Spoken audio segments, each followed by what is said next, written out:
Muito bem, estamos de volta com o programa Em Pauta, conversando nessa noite sobre a ética na política. E ao final do segundo bloco, você se lembra, o professor ia ensaiando aqui uma resposta diante da interrogação do Frei Moza, que eu vou pedir, claro, para ele repetir essa questão, para você que está chegando agora, de repente, não perder nada, você não perde nada aqui no nosso programa, estamos na sintonia, fazendo um caminho, e é claro, nesse terceiro bloco a gente tem sempre a oportunidade, diante daquele olhar inicial, depois entramos um pouco mais na problemática, agora precisamos apontar aí algum caminho, não é? Então o Frei Moza ia colocando uma questão justamente nessa linha, não é isso, Frei? Perfeitamente. Nós todos percebemos uma centralização no executivo aqui no Brasil. Agora, professor, também eu estudei na França. Até para construir um banheiro, era preciso pedir, lá no sul da França, era preciso pedir, não é, a Paris, ou seja, os deputados, os prefeitos, desculpe, os prefeitos das cidades, eles sempre residiam em Paris. Hoje, talvez tenha havido alguma mudança nesse sentido. Então, de alguma forma, nós copiamos um pouco o modelo francês, não só americano, mas também francês.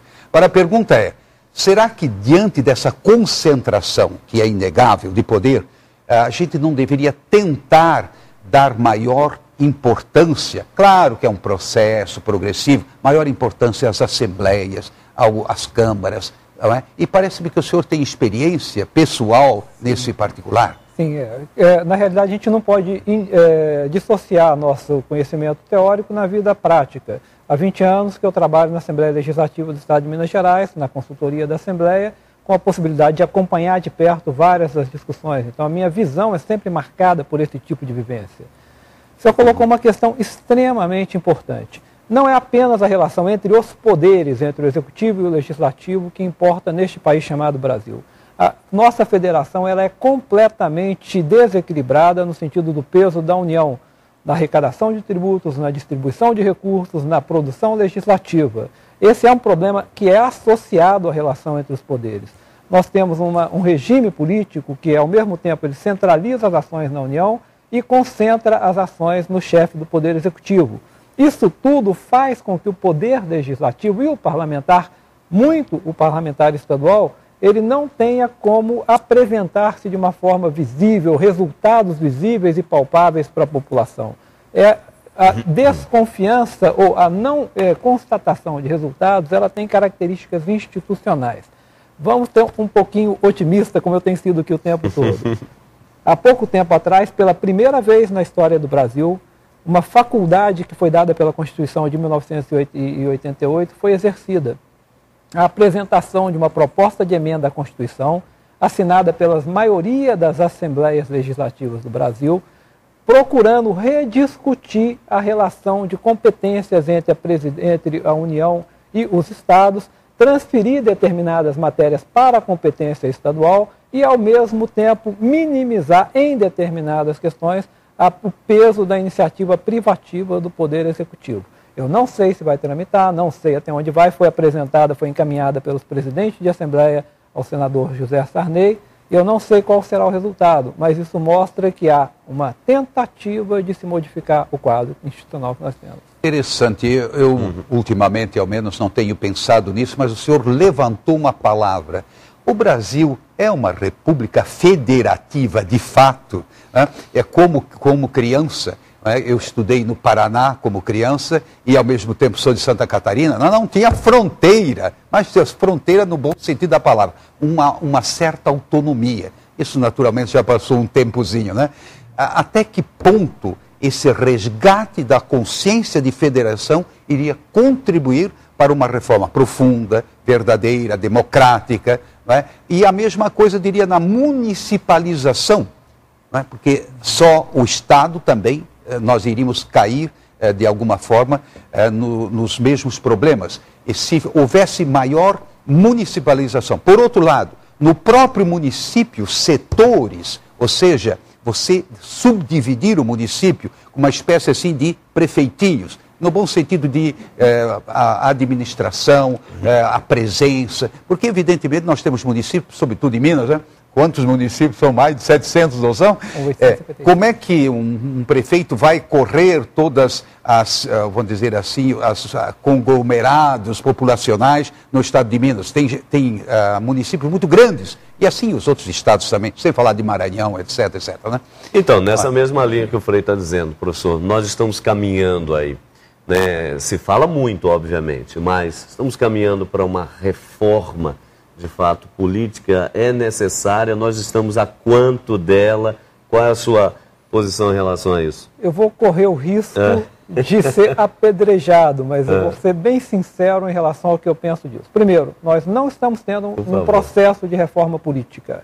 Nós estamos tendo discussão sobre regras eleitorais que não são o cerne de uma verdadeira reforma política. A reforma política rediscute federação, dando mais responsabilidade para o nível municipal, porque ali está a fiscalização, a transparência e a proximidade. O remédio contra a corrupção está ali no nível municipal. Aquelas pessoas que falaram que não sabem em quem votaram, provavelmente foram ouvidas na capital do estado. Quando você pergunta, faz essa mesma pergunta no interior, você certamente tem um conhecimento muito maior, porque as pessoas estão mais próximas. Então, o primeiro passo é avançar na questão da responsabilização dos municípios. Nesse ponto, isso não está sendo discutido. E, ao mesmo tempo, Frei, nós temos uma outra instância que nós não temos no Brasil, que era necessária. Quando se olha nos Estados Unidos ou em alguns países europeus, você tem o que eles chamam de condado ou cantões ou qualquer coisa. Justamente é isso que eu queria pensar. Serviços que não podem ou não têm escala suficiente para serem atendidos por um único município. Minas tem 853 municípios. Né? Não são necessários para um único município, mas um consórcio de saúde, uma usina de compostagem de lixo que custa caro, ela poderia atingir um conjunto de municípios. Então nós temos que caminhar nessa direção. Estamos começando, mas está muito longe ainda. Reforma política é encarar esses problemas, não é fazer maquiagem em regra eleitoral.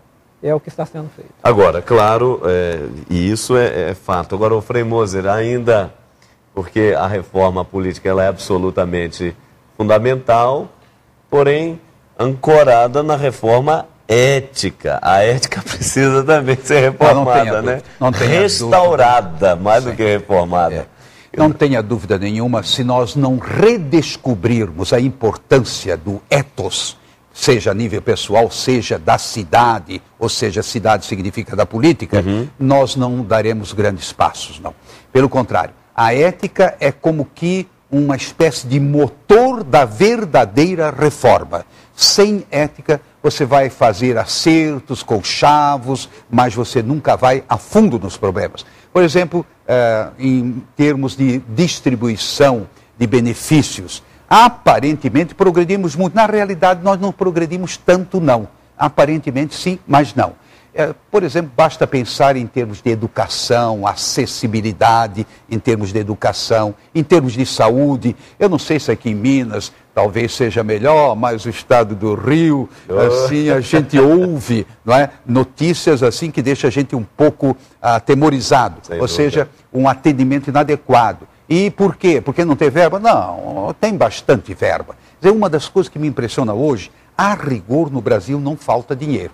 A questão é como canalizar esse dinheiro, a arrecadação dos impostos é crescente. O professor, como é que cresceu assim o imposto aqui no Brasil nesses últimos anos?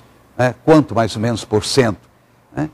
Olha, a arrecadação tributária cresceu bastante. Eu não saberia dizer o percentual, mas ao mesmo tempo a concentração da arrecadação no nível da União é muito grande. Sobre quem? A União. Sobre... Na realidade, a União pega o bolo dos recursos, né, para os estados, por exemplo, a grande parte dos recursos é o ICMS, que sofre muito quando você tem algum tipo de atividade de recessão econômica, né, e os municípios, a maior parte dos municípios brasileiros são inviáveis financeiramente. Pois é, olha, nós fomos às ruas e perguntamos às pessoas, e já eu quero ouvir aqui a fala do Frei Antônio Moser também, esse tocante ao ficha limpa. Foi revogado aí, Frei? O que aconteceu com ficha limpa? Nas ruas também perguntamos isso às pessoas e vamos ver o que elas responderam para a gente.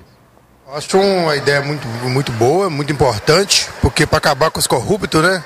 Essa ficha limpa, espero que ela entre em vigor a partir de ano que vem, nas eleições municipais, né? Para ver se a gente acaba com os corruptos, que o que mais tem no Brasil hoje. Aumentar mais o roubo, né? Dar mais um prazo para eles roubar mais um pouquinho. Cada um tem que atar com suas devidas consequências, né? Se quem tiver errado, que se cuide. Quem tiver errado tem que ser excluído. Tem que ver aí os que são ficha suja, né? Para não se reeleger, né? Eu achei isso uma palhaçada, porque para a próxima eleição isso aí dá prazo para votar, cancelar e tudo, mas acaba que na próxima eleição eles não vão recandidatar, no caso. Eu acho que mais roubo deles, né? Porque eles podem fazer tudo, a gente não pode fazer nada. Já tinha que ter aprovado já. Bem mais tempo, né? A corte está cada vez maior. Eu acho que deveria ser valendo agora, né? Porque acho que tudo que é certo tem que ser feito, não pode deixar para amanhã, né? Tem que ser urgente, né? Esse negócio de ficar enrolando não dá certo, não. Né? Premoso, e aí? O que aconteceu com o ficha limpa? Infelizmente, esse último fez a colocação que me parece exata. Houve uma enrolação. Por um lado, um movimento fantástico. Quantas instituições se deram as mãos, vamos trabalhar, e não era revanchismo, nada disso, realmente assim com a melhor das intenções, e eu diria, chegaram aonde queriam chegar, ou seja, o número requerido de inscrições, né, de quem apoiava essa emenda, que é uma emenda popular. Muito bem, mas na prática, jogando para a próxima eleição, esfriou. E nós, então, uma das missões da igreja e da sociedade, no seu todo, é, digamos, reaquecer essa problemática, não com espírito vingativo, nada disso, mas justamente para que todos nós sejamos beneficiados através de trilhas mais, eu diria assim, limpas no todo, não apenas da política, mas em todos os setores da sociedade. Tá certo. Nós estamos caminhando aqui para o final do nosso programa, deu aí para, não é, levantar várias questões, entendermos um pouco mais e melhor os mecanismos, verificarmos aqui um pouco a problemática e, claro, apontando aí alguns caminhos, como aqui foi dito. Mas eu gostaria de perguntar, então, ainda ao professor, como uma palavra final, por favor, um pouco nessa linha das reformas, professor, mas o que a curto ou a médio prazo deve ser feito nesse tocante para que a gente possa, inclusive nós que agora estamos caminhando aí, estamos com todo esse problema político com relação, por exemplo, à administração de verbas, então tem as obras públicas, Copa do Mundo, e agora se fala em executar isso em sigilo, e aí a gente já fica desconfiado, enfim. Ética na política, o que a gente deve esperar a médio e a curto e a médio prazo? Eu nem digo a longo. Nós temos que ter em mente que a gente está sempre vivendo um processo, e nesse processo a gente tem avanços e tem retrocessos. Nós temos que incentivar os avanços e ficar vigilantes quanto aos retrocessos.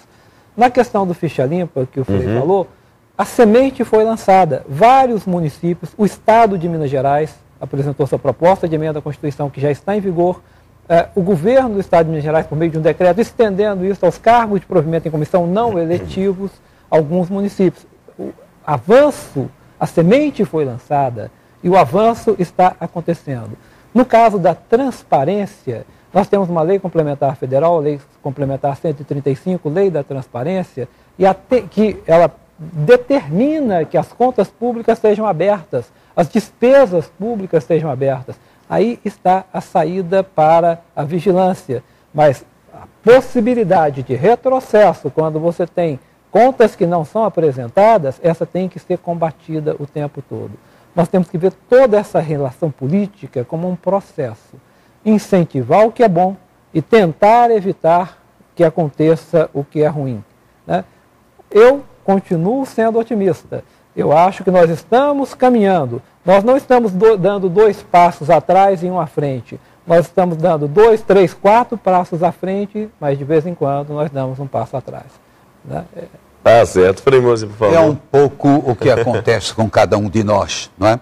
Teoricamente, nós deveríamos estar num processo de crescimento contínuo, do ponto de vista intelectual, afetivo, espiritual. De vez em quando vai um passo atrás, é o que nós chamamos de pecado. E a conversão é retomar continuamente o ideal. O ideal, no nosso caso, não é, de Jesus Cristo, o ideal da partilha, o ideal da civilidade, não do civismo, seria do civismo. Agora, uma observação para terminar. Sim, pode dizer. Moçado, né, Padre Hamilton, não tem percebido, não? Sempre nós acertamos, ou quase sempre, nos debatedores. E agora, nosso professor aí, olha quanta coisa interessante e com que coragem, hein, Sabino? Mas ele pode fazer e falar mais do que nós, não é isso, Padre Hamilton? É verdade. Olha, só para a gente encerrar aqui a questão, nesse aspecto da esperança, do setor da parte positiva, por exemplo, estava lendo aqui, professor, em quase 6 anos, por exemplo, o governo federal chegou a expulsar cerca de 1.969 servidores por práticas ilícitas. Quer dizer, um passo para trás, 2 para frente, 2 para trás, 4 para frente, e a gente vai caminhando dessa forma, não é isso? O processo de construção das instituições é um processo lento, né? A Igreja Católica tem 2.000 anos. Nós somos muito mais novos. Um dia nós conseguiremos chegar a essa consolidação institucional que a gente... Tá certo. Obrigado, professor, pela sua participação aqui no nosso programa. Obrigado você que esteve conosco. E nós voltaremos, claro, na próxima sexta-feira, não é? Debatendo sempre um tema importante aqui pela sua TV Canção Nova. Então, a você um grande abraço, um ótimo final de semana e até lá, se Deus quiser.